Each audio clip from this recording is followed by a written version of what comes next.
আমার কলকাতা নিউজ, কথা হবে সামনাসামনি।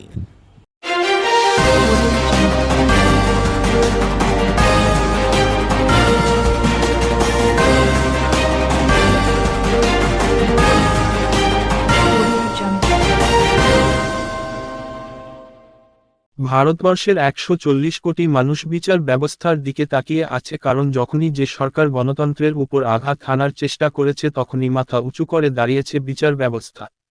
এজেন্সি দিয়ে ভয় দেখাচ্ছে বিজেপি, নির্বাচন কমিশন নিরপেক্ষ নয়। এমন সময় হাতজোড় করে বিচার ব্যবস্থার দিকে তাকিয়ে আছি, শ্রীরামপুরে প্রচারে বেরিয়ে বললেন কল্যাণ বন্দ্যোপাধ্যায়। কল্যাণ বলেন, সারা ভারতবর্ষের যা পরিস্থিতি আছে বিজেপির ২০০ পেরোতে পারবে না। ভারতবর্ষে অর্থনৈতিক অবস্থা একটা অদ্ভুত সেফ নিয়েছে। ভারতবর্ষের শিক্ষিত যুবক হল ৬৭.৫%, অশিক্ষিত যুবক ৮১.৫%। নরেন্দ্র মোদী প্রধানমন্ত্রী হওয়ার আগে এটা ছিল ৫০.২%। এই যখন হাল, দ্রব্যমূল্য বৃদ্ধি একটা বিশাল জায়গায় গেছে। আর অন্যদিকে ইডি সিবিআই দিয়ে ভারতবর্ষে যত বিরোধী দল আছে তাদের গ্রেফতার করা হচ্ছে। ২৫ জন বড় বড় নেতা যাদের বিরুদ্ধে ইডি সিবিআই দেওয়া হলো। যারা বিজেপিতে চলে গেল, অজিত পাওয়ার, প্রফুল্ল প্যাটেল, শুভেন্দু অধিকারী, এদের বিরুদ্ধে আর ইডিসি দেয় নেই। অরবিন্দ কেজরিওয়াল, হেমন্ত সোরেনরা যায়নি বলে তাদের গ্রেফতার করা হয়েছে। অভিষেকের চপারে আয়কর তল্লাশি প্রসঙ্গে বলেন, এটা অবিশ্বাস্য। ভারতবর্ষের মানুষকে ভাবতে হবে নরেন্দ্র মোদী থাকলে ভারতবর্ষের কি দুরবস্থা হয়। এটা ভাবতেই পারছি না। এটা চিন্তা ভাবনার মধ্যে আসে কি করে। ভারতের শুধু জনগণ নয়, জুডিশিয়ারির কাছেও আমার আবেদন থাকবে। Please now rise in to the occasion. ভারতবর্ষের গণতন্ত্র বিরোধীদের কণ্ঠস্বর বাঁচানোর জন্য একমাত্র জুডিশিয়ারি আছে। সেই জুডিশিয়ারির কাছে আমি হাতজোড় করে অনুরোধ করব। ভারতবর্ষের গণতন্ত্রকে যখনই যে সরকার যতবার শেষ করতে চেয়েছে, ভারতবর্ষের জুডিশিয়ারি মাথা উঁচু করে দাঁড়িয়েছে, সরকারের বিরুদ্ধে একটার পর একটা রায় হয়েছে। নির্বাচন কমিশন তার নিরপেক্ষতা বজায় রাখতে পারছে না, তাই ভারতবর্ষের বিচার ব্যবস্থার খুব বড় ভূমিকা আছে। দেশের ১৪০ কোটি মানুষ সেই বিচার ব্যবস্থার দিকে তাকিয়ে আছে। বামেরা বলেছে মহিলাদের সুরক্ষায় আত্মমর্যাদা কেন্দ্র গড়া হবে, যা সাংসদ তহবিলের অর্থের ১/৩ টাকা খরচ হবে। সে প্রসঙ্গে কল্যাণ বলেন, সাংসদ কোটা টাকা শুধুমাত্র সরকারি প্রতিষ্ঠানই খরচ করা যায়। আধা সরকারি প্রতিষ্ঠানও খরচ হয়।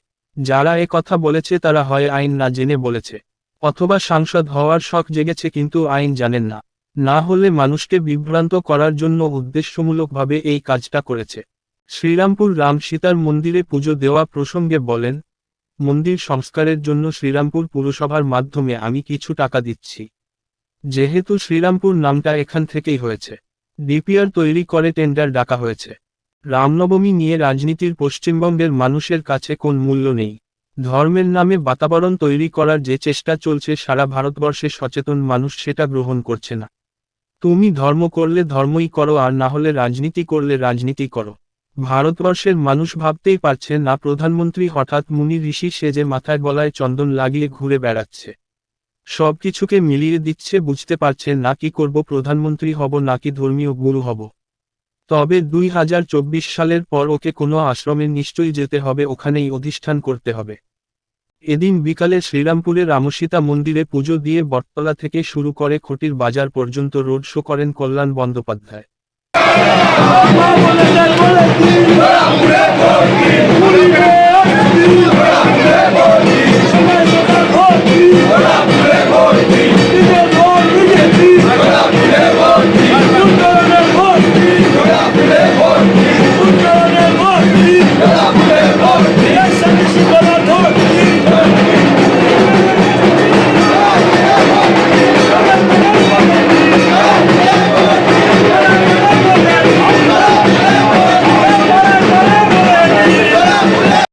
নরেন্দ্র মোদী তো গতবারে বলেছিল 2021-এ 200 পার হয়েছিল 70, তো ও বলছে 400 তো হয়ে যাবে 140।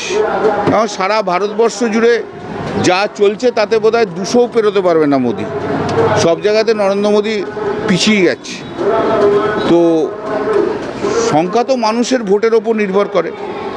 তবে আমি এটাও সত্যি কথা, 1.5 লাখের ওপর বেশি ভোটে জিতবই। এবারে এখন মানুষ বলছে যে না, আপনাকে 2 লাখ ভোটে জেতাবো।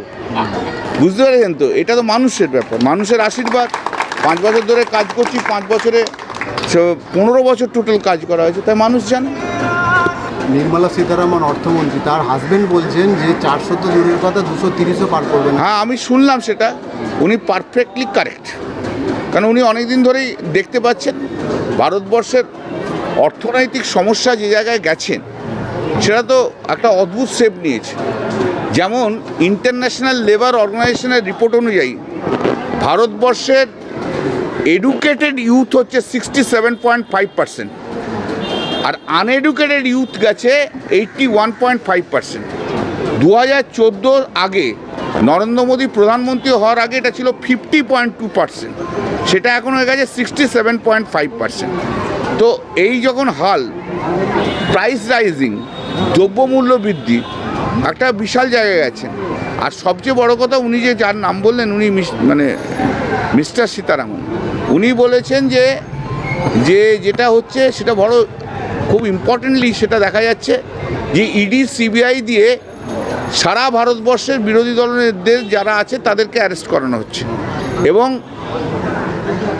যারা ওই দিকে চলে যাচ্ছে, যেমন 25 জন ভারতবর্ষের বড় বড় নেতা, তাদের বিরুদ্ধে ইডি সিবিআই করা হলো।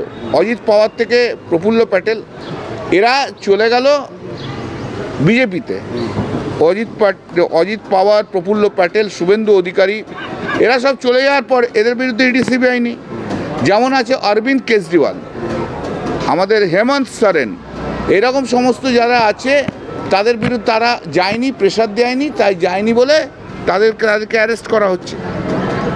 পরশুদিনকে যে ঘটনাটা ঘটেছে অত্যন্ত লজ্জাজনক, ন্যাক্কারজনক ঘটনা।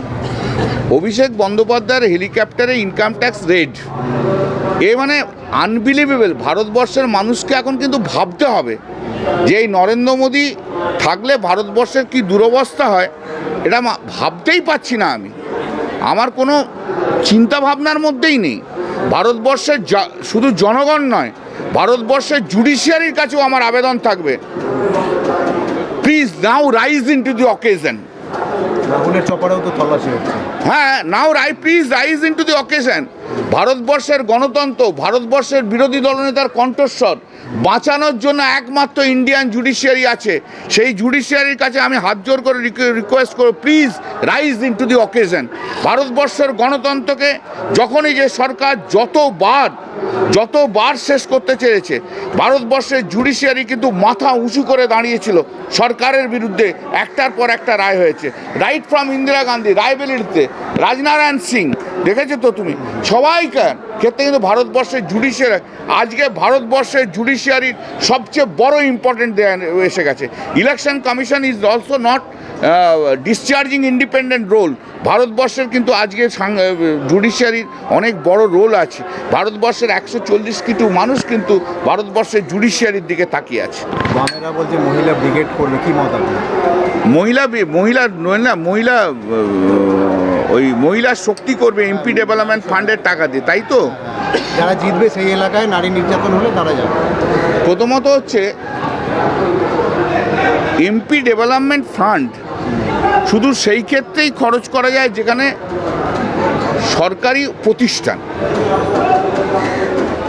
প্রতিষ্ঠান ছাড়া কিন্তু খরচ করা যায় না। সরকারি বা হাফ সরকারি পঞ্চায়েত, জেলা পরিষদ, মিউনিসিপ্যালিটি। আমরা একটা এডেড স্কুলের জন্য এমপি ডেভেলপমেন্ট ফান্ড দিতে পারি, আনএডেড স্কুলের জন্য দিতে পারি না। তাই জন্যে এই যে কথাটা কালকে বলেছে, যেই যারা কথাগুলো বলেছে তারা হয় আইন না জেনে বলেছে, অথচ এমপি হওয়ার শখ রয়েছে, আইন জানেন না, না হলে মানুষকে বিভ্রান্ত করার জন্য অত্যন্ত উদ্দেশ্যমূলকভাবে এই কাজটা করেছে। কাল বাদ পরশু রামনবমী, আজকে দেখলাম আপনি রামসীতার মন্দিরে পুজো দিলেন, কি বললেন? মানে আজকে তো এইখানের প্রোগ্রাম, এই রামসীতা মন্দির, এই মন্দিরে আমি অনেকবারই আসি, এবং এই মন্দিরে অনেক দিন আগে আমার কাছে অনুরোধ করেছিল যে এটাকে ভেঙে পড়ছে, যদি ঠিক করা যায়।